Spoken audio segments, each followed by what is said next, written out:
Let's take a look at managing diversity. Note that most diverse groups have legal protection against discrimination.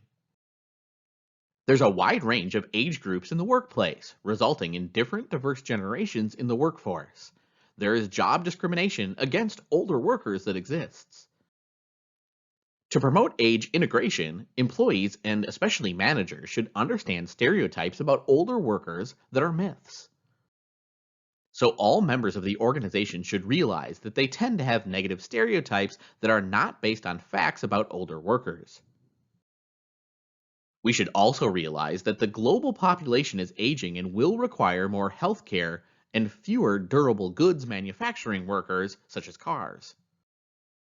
For the first time in history, 5 generations are working side by side in the workplace.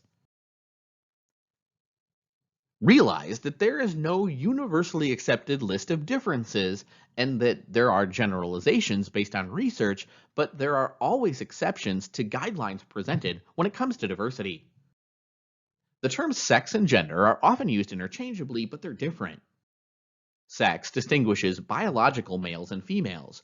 Gender does include sex, but it also includes common behavioral characteristics. LGBT is intended to emphasize a diversity of sexuality and gender identity based cultures. LGBT refers to people who are lesbian, gay, bisexual, and transgender.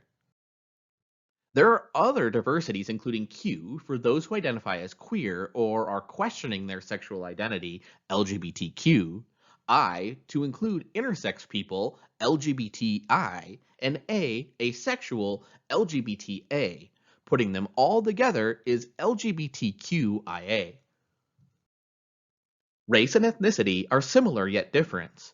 Race is a biological characteristic such as skin color that creates diverse group identities.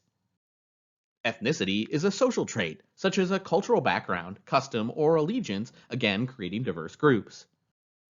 Back in 1990, the Americans with Disabilities Act, known as the ADA, defined a disability as a mental or physical impairment that substantially limited one or more major life activities.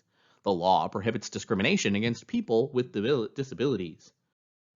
The ADA also requires companies to make reasonable accommodations so their facilities are accessible to people with disabilities to enable them to perform jobs. Largely due to the ADA and inclusion efforts, people with disabilities are getting more job opportunities. Instead of looking for disabilities, we should be looking for abilities. That's what diversity and inclusion is all about.